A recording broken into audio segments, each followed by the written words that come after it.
First ever factory outlet, Chandanagar, Mukunda Jewelers, opening soon. No making charges.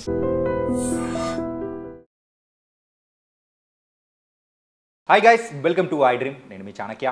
And present ఇప్పుడున్న marketing conditions ప్రకారం అయితే అసలు ఎక్కడ invest చేయాలి అండ్ ఫ్యూచర్ కూడా మరి ఏ సెక్టర్స్లో మనం ఇన్వెస్ట్ చేస్తే మనకు లాభాలు అనేది వస్తాయి అని చెప్పేసి ప్రతి ఒక్కరు మైండ్లో కొంచెం ఆ డౌట్స్ అనేది కూడా రైజ్ అవుతుంది.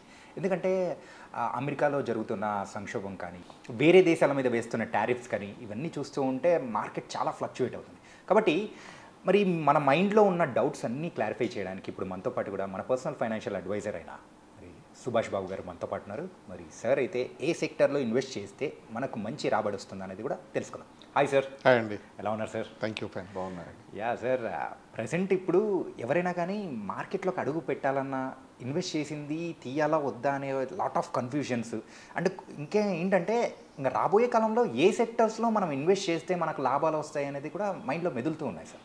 ఓకే, సో దీనికి మీ సమాధానం ఏం చెప్తారు సార్? షూర్. ఇప్పుడు మనం గత ఆగస్ట్ సెప్టెంబర్ నుంచి ఇండియన్ మార్కెట్ బాగా డౌన్ టర్న్లో ఉంది, అంటే బాగా పడిపోతుంది, బాగా కరెక్షన్ బాగా అయింది. కొన్ని స్మాల్ మిడ్ క్యాప్స్ అయితే బాగా కరెక్ట్ అయిపోయింది. దాంతో చాలామందికి షాక్, తర్వాత డబ్బు నష్టపోవడం చాలా జరిగాయి. దానికి కారణం ఏంటంటే చాలామంది ఒక రీసెర్చ్ కానీ ఒక బ్యాక్గ్రౌండ్ లేకుండా ఇన్వెస్ట్ చేయడం, ₹10 పెడితే వెంటనే ₹12-13 లేపడం, ఆ నెక్స్ట్ డే. సో ప్రతి వాళ్ళే ఎక్స్పర్ట్స్ అయిపోయిన ఫీలింగ్ మార్కెట్ చాలా ఇచ్చింది. ఒక 3-4 ఇయర్స్ అందరికీ టైం ఇచ్చింది బాగా. సో అందరూ దే బికమ్ ఫండ్ మేనేజర్స్. వాళ్ళే ₹1,00,000 పెట్టేయడం, ఇన్వెస్ట్ చేయడం, ₹1,20,000-30,000 అయిపోవడం, అది తీసేసుకుని ఇంకో కొనేసి మళ్ళీ ఇన్వెస్ట్ చేయడం, అలా అవుతూ ఉండేది. కానీ వాళ్ళు ఫండమెంటల్స్ కానీ బేసిక్స్ కానీ చూడకుండా ఇన్వెస్ట్ చేయడంతో ఫైనల్గా అక్టోబర్ రాగానే మార్కెట్ ఎప్పుడైతే పడిపోయిందో, స్మాల్ మిడ్ క్యాప్స్ బాగా కరెక్షన్ అయిందో చాలామందికి చాలా నష్టం వచ్చింది, తీవ్ర నష్టం వచ్చింది వాడికి.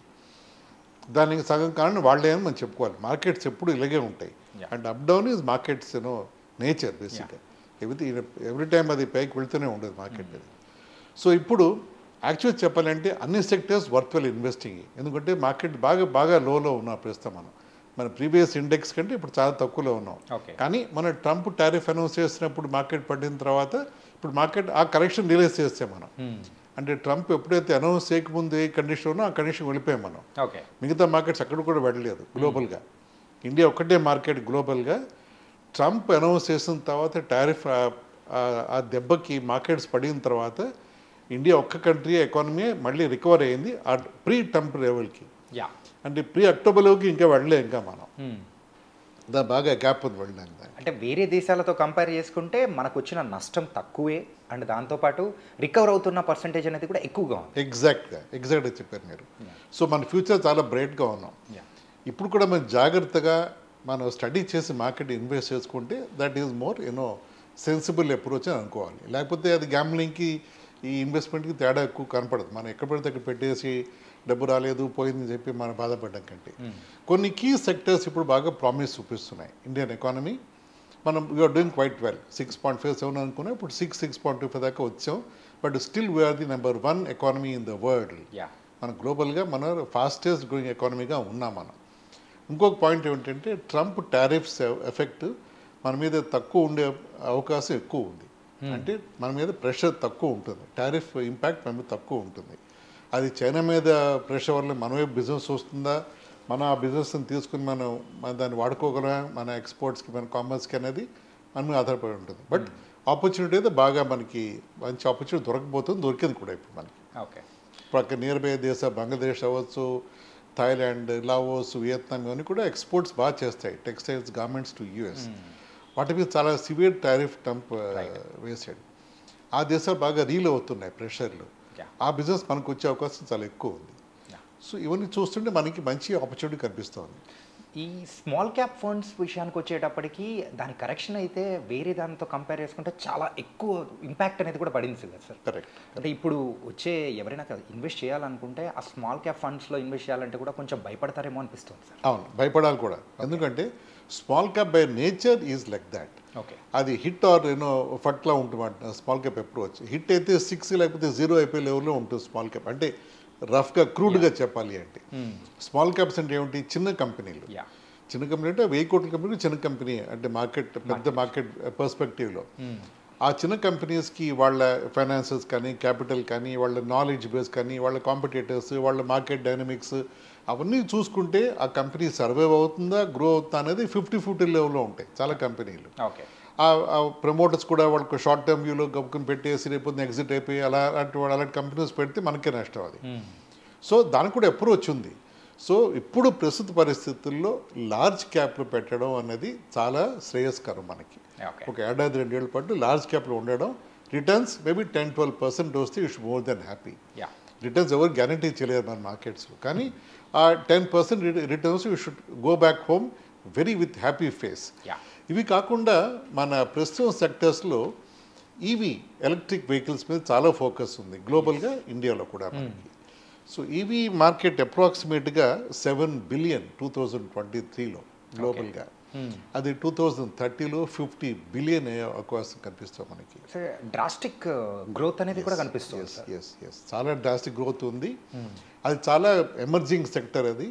అంటే ఇంకో 7 ఏళ్ళు 8 ఏళ్ళలో పోనీ 30 కాకపోయినా 32-33 $50 బిలియన్. దాంట్లో మనం దాదాపు 30% ఇండియా దాన్ని చేస్తాం మార్కెట్లో మనం 30% బిజినెస్ ఎక్స్పెక్ట్ చేస్తాం మనం. సో అంత లార్జ్ బిజినెస్ ఆపర్చునిటీలో మనం పాల్గొనాలి అంటే ఈ బ్యాటరీ ఛార్జింగ్ స్టేషన్స్, తర్వాత దానికి సంబంధించిన సాఫ్ట్వేర్ కానీ ఛార్జింగ్ బ్యాటరీస్ కానీ లిథియం బ్యాటరీస్ అన్నీ ఉన్నాయి. సో దాంట్లో రకరకాల కాంపోనెంటరీ ఉంది ఎలక్ట్రిక్ వెహికల్స్లో కూడా. సో అలాంటి రిలేటెడ్ కంపెనీస్ ఇన్వెస్ట్ చేయడం అనేది కొంచెం దట్స్ మోర్ సెన్సిబుల్. ఇప్పుడు ఇండియాలో వస్తే టాటా మోటార్స్ ఈవీలో చాలా యాక్టివ్గా ఉన్నారు. టాటా వెహికల్స్ కూడా, ఓలా, తర్వాత ఎథర్ ఒకటి ఉంది, మహీంద్రా, హీరో, ఇవన్నీ కూడా they are well performing EV vehicles వాళ్ళు ఆఫర్ చేస్తారు. వాళ్ళకి సంబంధించిన సబ్ కాంట్రాక్ట్ తీసుకునే యాన్సిలరీస్ మీద వాటి మీద మనం జాగ్రత్త స్టడీ చేసి ఆ కంపెనీ ట్రాక్ రికార్డ్ ఎలా ఉంది, ప్రమోటర్స్ ఎలా ఉన్నారు, వాళ్ళ ఆర్డర్ బుక్ ఎలా ఉంది, అన్ని మేము జాగ్రత్త స్టడీ. ఇందాక అనుకున్నాం కదా స్మాల్ క్యాప్ అంటే ఇవి స్మాల్ క్యాప్లోకి వస్తాయి యాక్చువల్గా.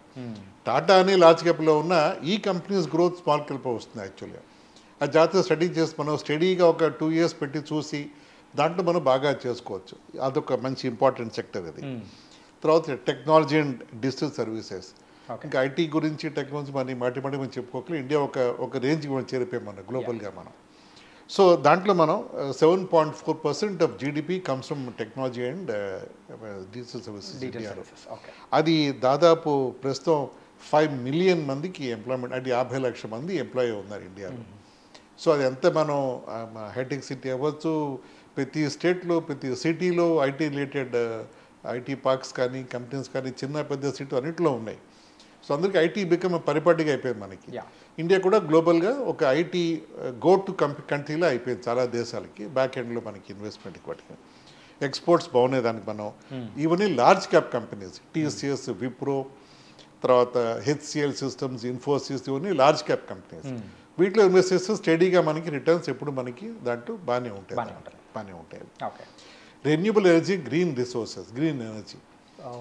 గ్రీన్ ఎనర్జీ ఇన్ సెన్స్ అంటే గ్రీన్ ఎనర్జీ అంటే కార్బన్ ఎమిషన్ లేకుండా మనం తయారు చేస్తే సోలార్ కానీ ఇవన్నీ గ్రీన్ ఎనర్జీలో వస్తాయి. సో దానికి సంబంధించి అదానీ అవ్వచ్చు, రెన్యూ అనే కంపెనీ ఉంది, టాటా పవర్, ఇలాంటివన్నీ ఈ సోలార్ ప్యానెల్స్ కానీ సోలార్ పవర్ జనరేషన్లో ఇండియా చాలా బాగా ముందుకు వెళ్తోంది. ప్రైమ్ మినిస్టర్ మోడీ కూడా మాటిమాటికి సోలార్ మీద ఆయన చాలా ఎంకరేజ్మెంట్ ఇస్తూ ఉంటారు చిన్న పెద్ద కంపెనీస్కి. ప్రస్తుతం కెపాసిటీ 2.6 gigawatts మంది. బై 2030 70 gigawatts చేయాలని ప్లాన్. టార్గెట్ ఈస్ 2030లో 500 gigawatts చేయాలని ప్లాన్ మంది. అంటే అంత లార్జ్ గ్రాండ్ ప్లాన్స్లో డిఫరెంట్ గ్రోత్ చాలా బాగుంటుంది. మనం ఇవన్నీ చేయొచ్చు. ఇలాంటి కంపెనీ ఇన్వెస్ట్ చేస్తే మనకి ఉంటుంది. తర్వాత health care and e-commerce. Health care ఎలాగ ఇప్పుడు మనకి ఇండియాలో హెల్త్ అవేర్నెస్ ఎక్కువగా ఉంది.